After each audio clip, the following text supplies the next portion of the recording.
아니라 아멘.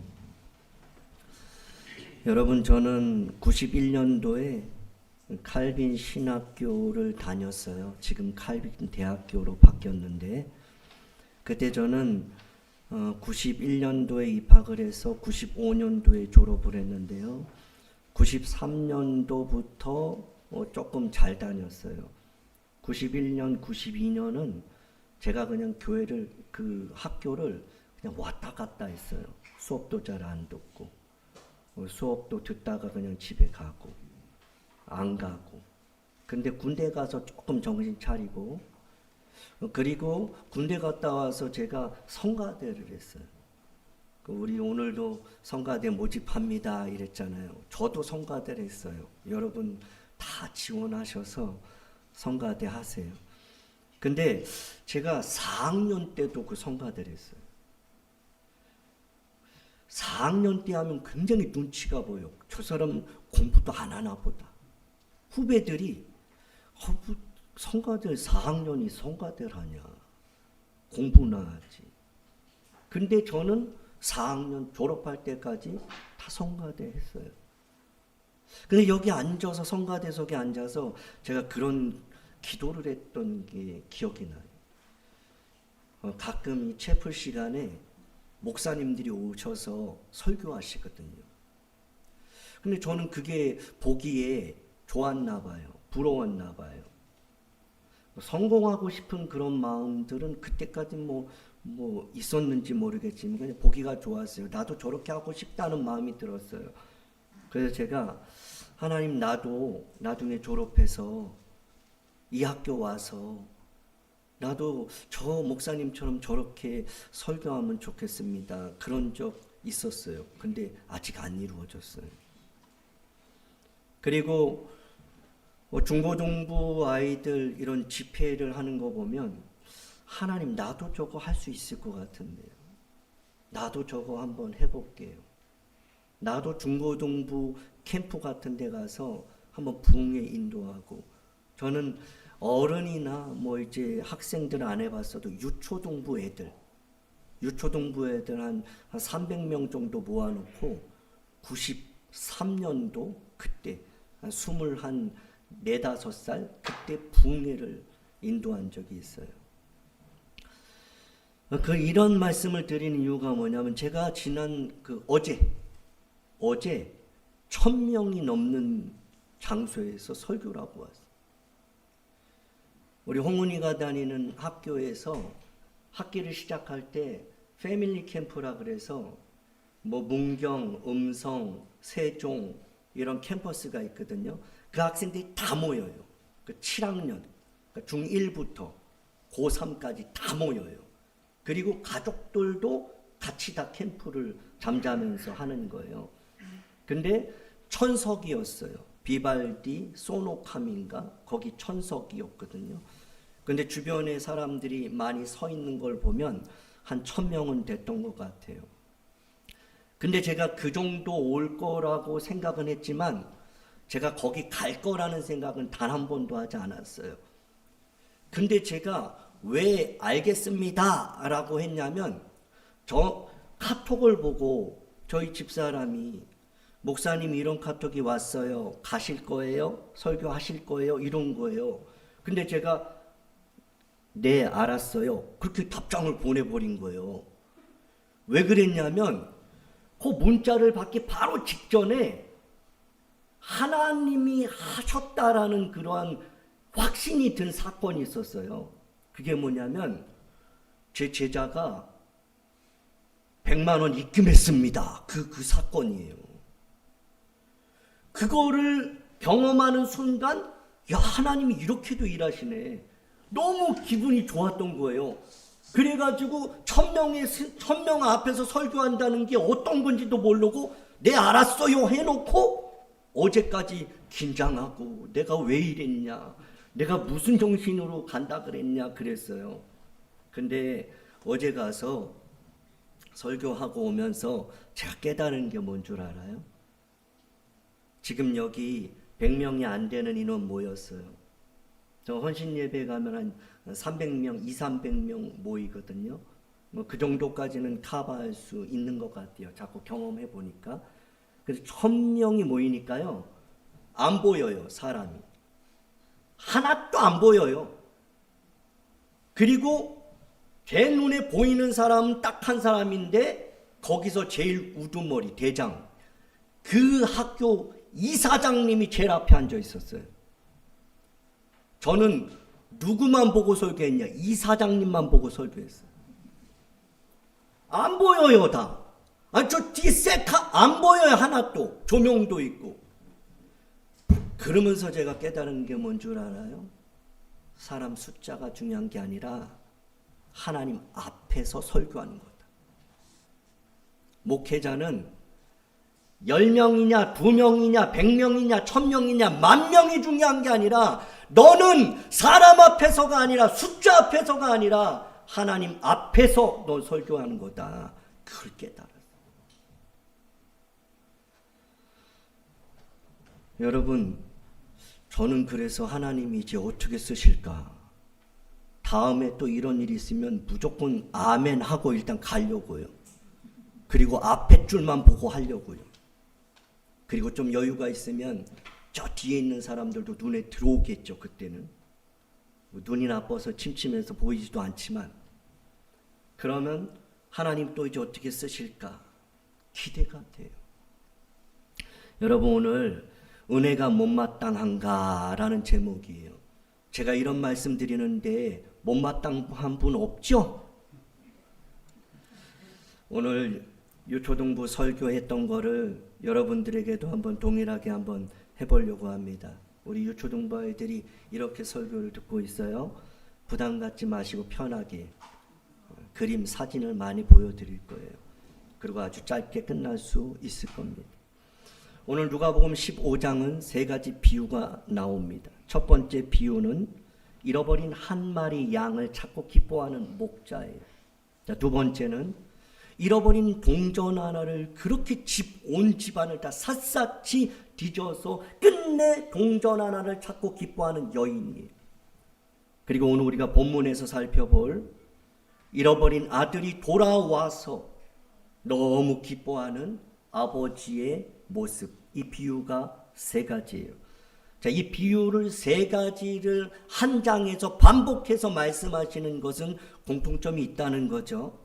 자, 공통점이 무엇이냐? 첫 번째, 잃어버린 것을 찾지 않겠느냐라는 거예요. 그러니까 끝까지 찾는다는 거예요. 잊어버린 것은 끝까지 찾는 분이 하나님이시다. 하나님은 잊어버리시고 그거 하나 없어도 돼. 100마리 중에 한 마리 없으면 어떠냐? 10 드라크마 중에서 하나 잊어버리면 어떠냐?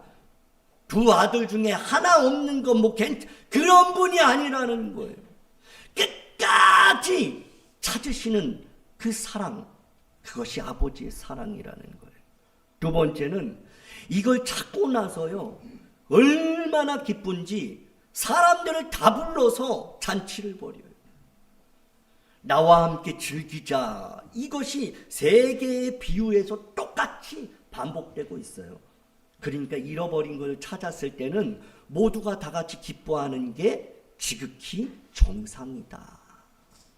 그리고 마지막 3번째는 이것도 3번 반복돼요. 나중에 한번 보시면 죄인 한 사람이 회개하면 이보다 더 좋은 것, 더 기쁘고 더 즐거운 일이 없다. 그 이야기를 반복을 하시는 거예요. 그러니까 하나님이 뭘 그렇게 기뻐하는가? 잃어버린 것을 찾는 것, 특별히 잃어버린 영혼을 찾는 것, 특별히 회개하고 돌아오는 그 영혼을 바라볼 때 가장 기뻐하신다. 그리고 그것은 천국에서 의인, 천국은 빼고 의인 99 있는 것보다 회개하는 그 한 영혼 때문에 천국에서 잔치가 일어난다. 그런 말씀을 하시죠. 여러분, 하나님은 어떤 사람을 찾고 있을까요? 제가 가만히 생각해 보니까 우리 늘 예배 전에 제가 그러죠. 하나님은 예배하는 자를 찾으시는 하나님, 그래요. 하나님이 예배하는 자를 찾으세요. 그리고 오늘 새벽 말씀 보니까 하나님 찾는 사람이 또 있더라고요.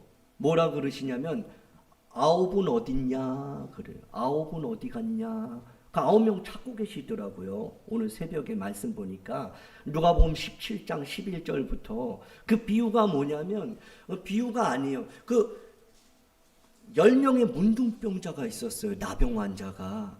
근데 예수님이 예루살렘에서 저 사마리아와 갈릴리 지역 그 사이를 지나가는데 이 나병 10명이 막 부르짖는 거예요. 큰 소리로. 가까이 오지도 못하잖아요. 부정한 병이니까. 그러니까 아 주야 뭐 아버 뭐 선생님 뭐 이러면서 우리를 불쌍히 여겨주소서 그래요. 그러니까 예수님 뭐라 그래요? 제사장에게 가서 몸 보여라. 제사장에게 가서 몸 보이라는 거는 고침 받았다라는 얘기예요. 고쳐진다라는 얘기예요. 그러니까 이 10명이 똑같이 제사장에게 가다가 다 나음을 받아요. 근데 한 명만 오잖아요. 한 명만 돌이켜서 하나님께 영광 영광 돌리고 감사하였더라 그래요. 사마리아인만. 그러니까 유대인 9명은 다 도망가 버렸어요. 믿는다고 하는 그 9명은 문제 해결받고 그냥 다 그냥 자기 살 길 갔다는 거예요. 근데 이방인이라고 하는 사마리아인 그 한 사람만 돌아왔어요. 그래서 하나님 영광 받으소서. 하나님 감사합니다. 그랬어요. 그때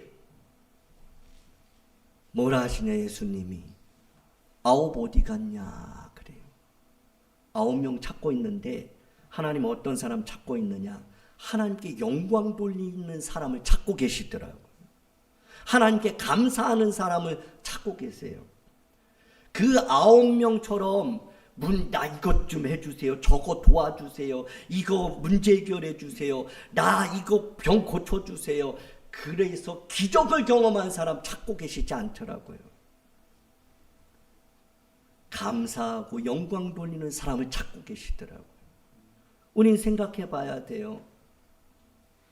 그 9명처럼 우리는 주님 앞에 맨날 부르짖고 도와주세요, 살려주세요, 해결해 주세요. 그렇게 부르짖고 응답은 받고 영광 안 돌리고 감사도 안 하고 또 자기 살 길 살고 있는 사람은 아닌가? 아니면 그것과 상관없이 고침받는 것과 상관없이 나는 영광 돌리기 위해서 나는 감사하기 위해서 주님을 따르고 있는지 우리는 생각을 해보아야 하는 거죠. 오늘 여러분들 교회 왜 오셨어요? 하나님께 영광 돌리기 위해서 오신 줄 믿습니다. 아니 그렇게 되기를 원합니다. 그렇게 기도할 수 있길 원합니다. 감사하기 위해서 온 줄 믿습니다. 오늘 문제 해결받기 위해서 왔습니까? 여러분 답답한 그 문제 때문에 오늘 왔어요? 기적을 경험하고 싶어서 왔습니까? 기도 응답받기 위해서 왔어요? 그것도 이유가 될 수 있어요. 그렇지만 그것이 이루어진다면 여러분 잊지 마세요. 하나님께 반드시 영광 돌리십시오. 하나님께 반드시 감사하시기를 주님의 이름으로 축복합니다. 하나님은 그 사람들을 찾고 계시는 거예요. 교회 안에서 감사도 영광도 모르고 무조건 만사형통 부귀영화 성공만을 원하는 그런 사람 하나님은 찾고 계시지 않는 거지. 오늘 본문에서 둘째 아들이 아버지에게 나가서 재산 중에 내게 돌아올 분깃을 달라 그래요. 이거는 정말 나쁜 아들이에요.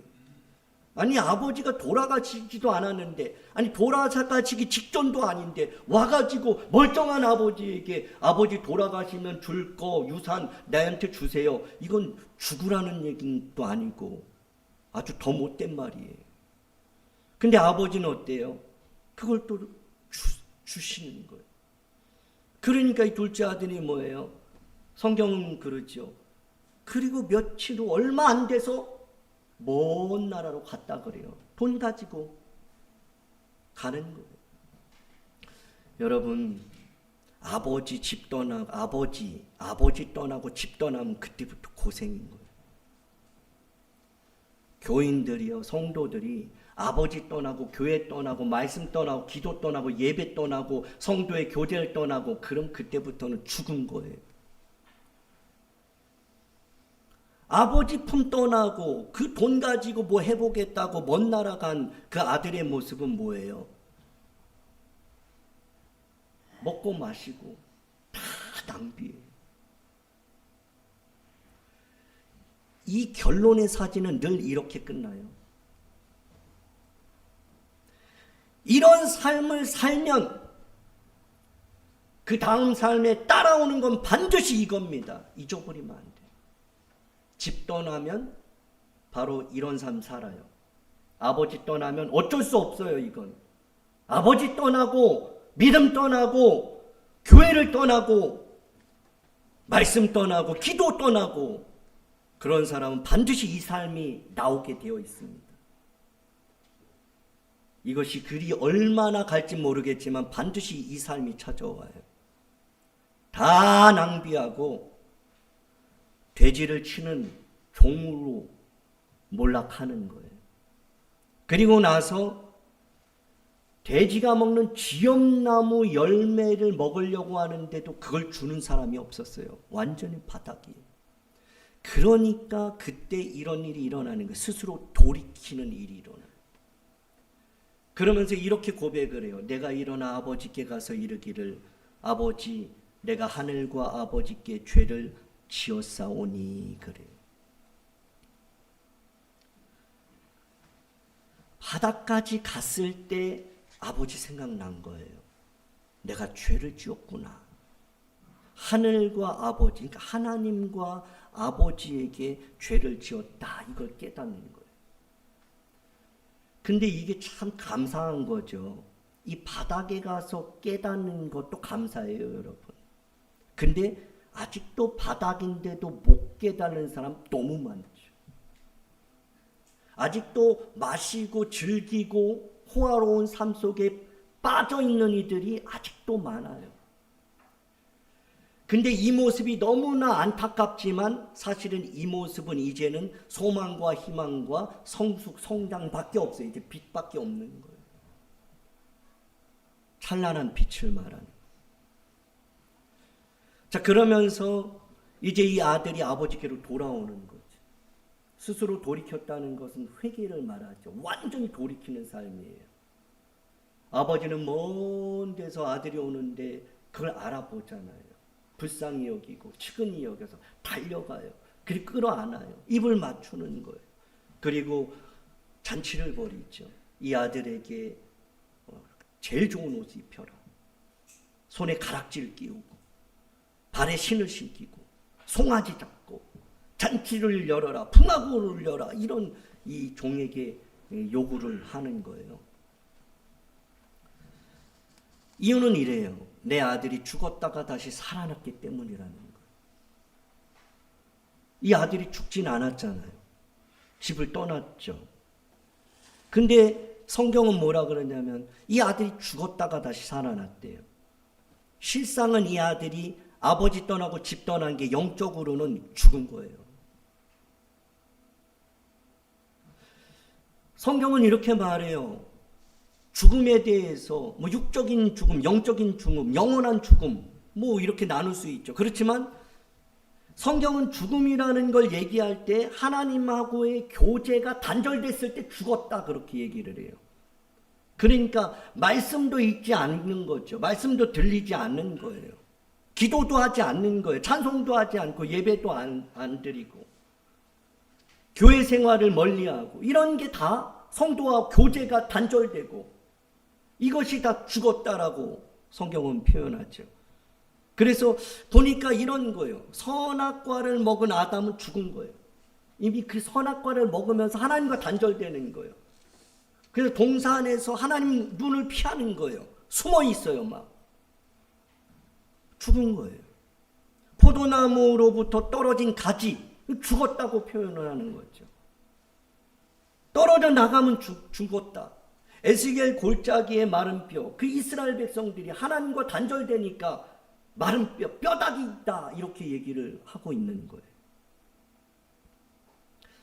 이 시간 옆에 있는 분 한번 보세요. 살았나 죽었나 한번 보세요. 한번 여러분 딱 보면 알아요. 그냥 잠깐만 보세요. 이 사람 살았나 죽었나. 뭐 오래 보지 않고 관찰하지 않아도 돼요, 여러분. 순간적으로 보면 웃으면 수상한 거예요. 여러분, 살았으나 죽은 사람 되면 안 돼요. 있으나 마나한 사람 되면 안 돼요. 하나님 보시기에 너 죽은 거다. 뭐하냐? 그 예배 죽었다. 그 헌금 죽었다. 그 봉사, 그 헌신 죽은 거야. 이런 얘기 들으면 원통할 일 아닌가? 오늘따라 우리 유초동부 제일 조금 왔어요. 다 하나님 떠나고 예배 떠나고 이렇게 아이들이 신앙생활하기가 어려워요. 그 아이들이 그냥 안 왔다고 생각하는 가정과 여러 환경이 아이들을 못 가게 만드는 상황인 거예요.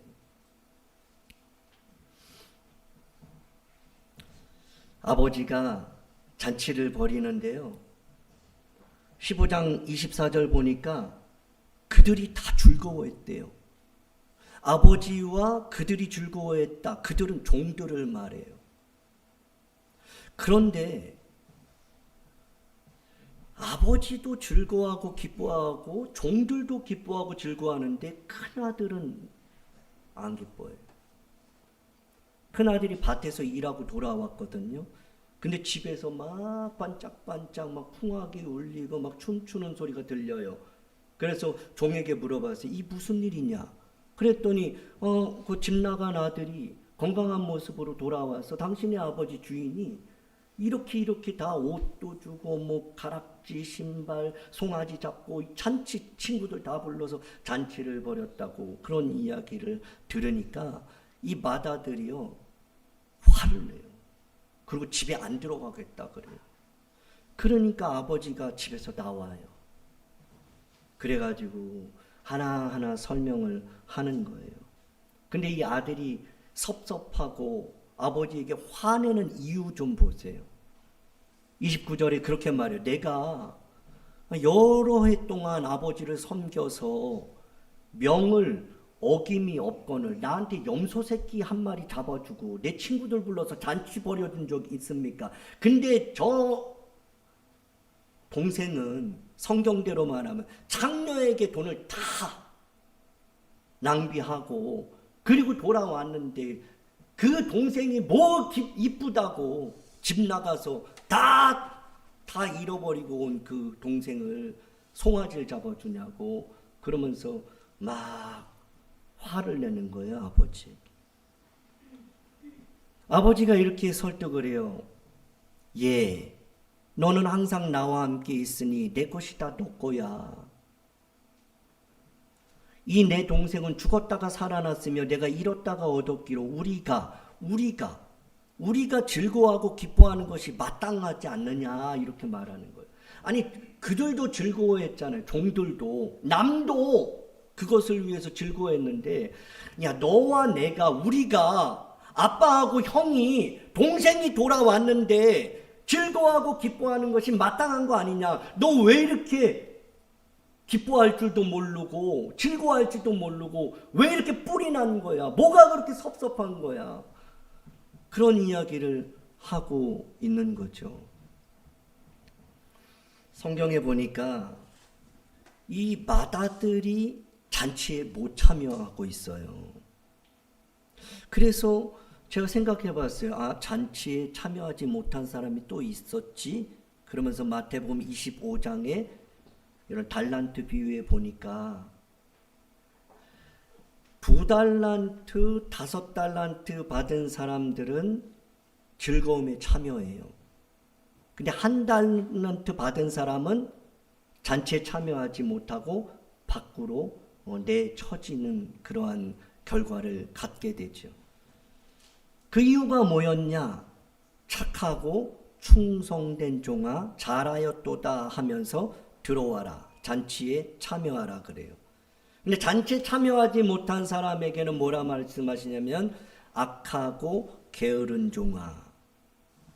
그러면서 잔치에 참여하지 못하게 돼요. 여러분, 잔치에 참여하는 사람은 어떤 사람이에요? 회개하는 사람이 잔치에 참여하는 거예요.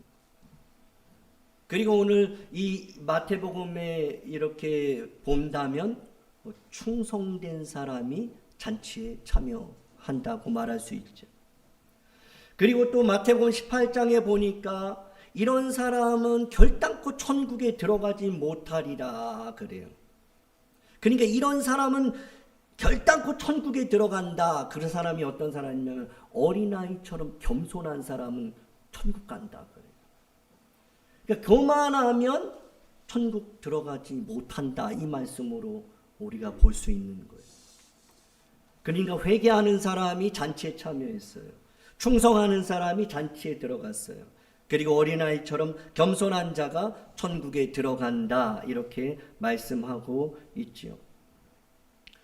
오늘 이 아버지의 마음은 회개하고 돌아오는 이 아들을 너무 기뻐서 이렇게 즐거워하는 이러한 모습을 볼 수 있어요. 그런데 맏아들은 이것을 받아들이지 못하고 이것이 화가 나는 이러한 상황이 되는 거죠. 우리가 즐거워하고 기뻐하는 것은 당연한 일임에도 불구하고 그는 기뻐하지 못하고 있어요. 진짜 탕자는 누구냐? 맏아들이죠. 집에 나간 그 둘째 아들이 문제가 아니라 집 안에 있었던 그 아들이 아버지 마음을 몰라도 너무 몰라요. 그리고 자기는 생각하죠. 내가 여러 해 동안 아버지에게 그렇게 명을 거절한 적이 없도록 그렇게 하지 않았냐라고 자기는 그렇게 생각을 하고 있는 거예요. 여러분, 이 말씀은 사실 우리한테 주는 말씀이라기보다는 1차적으로는 바리새인과 서기관들에게 주어진 예화예요. 비유예요. 바리새인 서기관들이 예수님 말씀하실 때 막 수군거리는 거예요. 그러면서 뭐라고 수군거리냐면, 아니 이 사람이 죄인들하고 같이 밥을 먹어. 어떻게 죄인들하고 함께 있지? 이러면서 막 수군수군 하니까 예수님이 그 비유를 들어주신 거예요. 결론이에요. 왜 하나님의 기쁨에 그들은 동참하지 못할까요? 저는 그런 생각을 했어요. 내가 하나님이 기뻐하는 기쁨을 내가 동일하게 기뻐해야 되겠다. 이 생각을 가졌어요. 하나님이 기뻐하시면 나도 기뻐해야지. 하나님이 그것이 즐겁다면 나도 그것을 하면서 즐거움을 맛보는 인생이 돼야 되겠다. 하나님과 상관없이 기뻐하고 즐거워하는 인생이 아니라 하나님이 기뻐하고 하나님이 즐거워하는 것을 나도 기뻐하고 즐거워해야 되겠다라는 생각을 하면서 왜 그들은 그러면 기쁨에 동참하지 못하고 왜 하나님이 그렇게 기뻐하심에도 불구하고 그들은 기뻐하지 못했을까라고 생각해 봤을 때 첫 번째는 그들은 하나님 마음을 모르기 때문에. 우리가 교회 안에서 일어날 때 그것이 만약에 하나님 마음의 기쁜 모습이라고 할 때 왜 나는 그 일에 기뻐하지 못하고 있을까? 그것은 하나님 마음을 우리가 잘 모르기 때문에. 여러분, 우리가 전도하는 건 이거는 무조건이에요. 무조건 하나님 기뻐하세요. 근데 나는 그게 안 기뻐요. 왜 그래요? 하나님 마음 아직 몰라서 그래요. 헌신하고 충성하고 봉사하고 섬기고 낮아지고 겸손하고 이것은 하나님이 기뻐하시는 일이죠. 근데 그런 모습을 보는데 난 기쁘지가 않아요. 맏아들처럼. 뭐야? 이렇게 되는 거예요. 그리고 오히려 화를 낼 수 있는 거예요. 왜 그래요? 하나님 마음을 몰라서 그래요. 근데 이 사람들은 하나님을 지식적으로는 아주 능통했던 사람이 있잖아요. 바리새인과 서기관은요, 율법을 가르치는 사람이에요. 율법을 기록하는 사람이에요. 지식적으로는 어마어마한 사람이에요. 누구보다도 잘 알아요. 근데 중요한 건 뭐예요? 머리는 아는데 마음은 몰라요. 우리가 교회 안에서 하나님의 기쁨을, 우리가 동일하게 기쁨을 누릴 수 있기를 주님의 이름으로 축복합니다. 두 번째, 왜 그들은 하나님의 기쁨에 동참하지 못했을까? 왜 맏아들 그는 하나님이 기뻐하시는 일에 그렇게 화를 내고 있는가? 자기 중심적인 사고를 갖고 있기 때문에, 자기 중심적인 시각으로 바라보기 때문이에요. 아들을, 그 동생을 아버지의 관점에서 보는 것이 아니라 자기의 관점으로 보면서 아버지의 마음을 모르고 아버지가 이 아들을 어떻게 사랑하고 어떻게 기다렸는지를 그 마음을 모르고 자기가 그냥 판단해 버리는 거예요. 아, 아버지 돈 가지고 가서 멀리 가더니 다 낭비하더니 다 털려가지고 그렇게 빈털털이 신발도 못 신은 채 그렇게 온 그 동생, 보잘것없는 동생으로 판단하고 있는 거예요. 우리가 하나님 기쁨에 동참하지 못하는 이유는 내 생각을 버리지 못해서 그래요. 내가 판단하는 것이 옳다 생각하고 있기 때문이에요.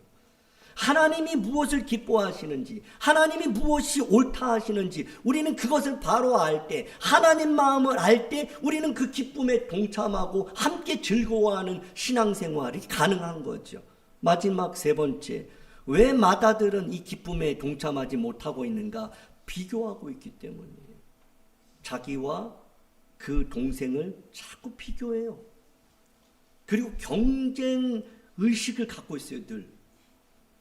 그리고 그런 가운데 시기하는 거예요.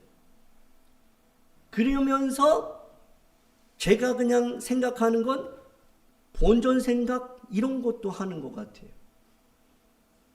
그러니까 기쁨에 동참하지를 못해요. 우리 2025년도 표어가 뭐예요? 함께 울고 함께 즐거워하는 거예요. 근데 누가 우는데 왜 같이 못 울까? 그 사람 마음을 모르니까 그렇죠. 그 사람은 지금 울고 있어요. 근데 왜 나는 울지 못할까? 그 사람 마음을 모르니까. 그 사람이 왜 그렇게 울 수밖에 없는 그런 상황인지 모르고 알려고 하지 않으니까. 제가 볼 때는 그 사람이 운다? 왜 울지? 그러면 하나님께서 나에게 울 수 있는, 울 수밖에 없는 그 사람의 그 심정, 상황, 그 마음을 알게 하시지 않을까요? 저 사람이 너무 기뻐하고 즐거워요.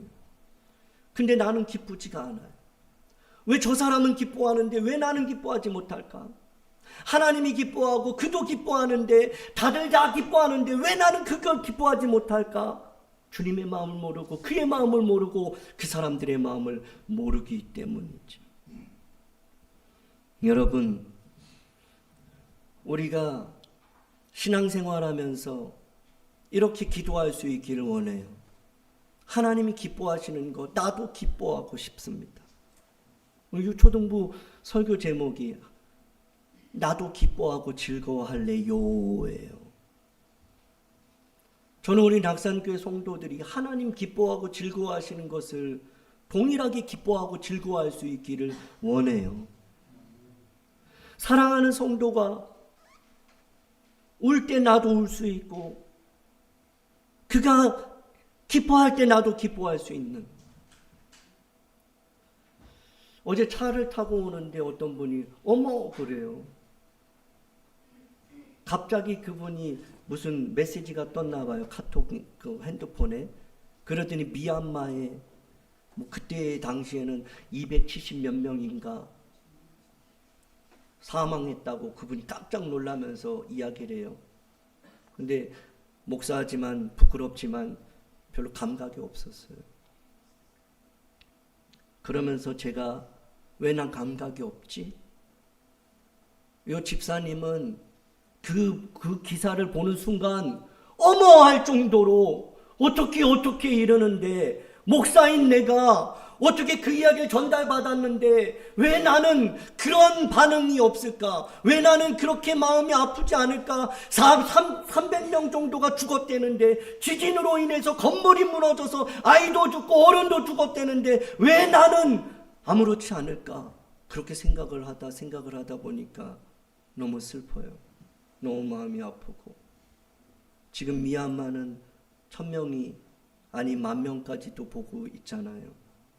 저 경북에 산불이 그렇게 나고 우리 일이 아니니까 그냥 그런가 보다 했는데 그 기사들을 접하고 아는 사람 중에 그 가족이 있다. 그리고 그들에게 지금 이러한 기도 제목이 날라오고 있다. 이런 것들을 계속 접하니까 정말 슬프지 않을 수가 없는 거예요. 그게 남일이 아니에요. 정말 강 건너 불보듯 하면 안 되겠는 거예요. 홍은이한테 문자가 왔어요. 걔는 문경에 살잖아요. 그러면서 아직까지 여기는 괜찮아요 그러더라고요. 근데 쟤도 좀 날리는 것 같고 탄 냄새도 나긴 해요. 근데 강이 있어서 여긴 그래도 안전한가 봐요. 그래서 제가 문자를 그렇게 보냈어요. 홍은아, 우리 강 건너 불 보듯 하는 가족 자녀 되지 말자.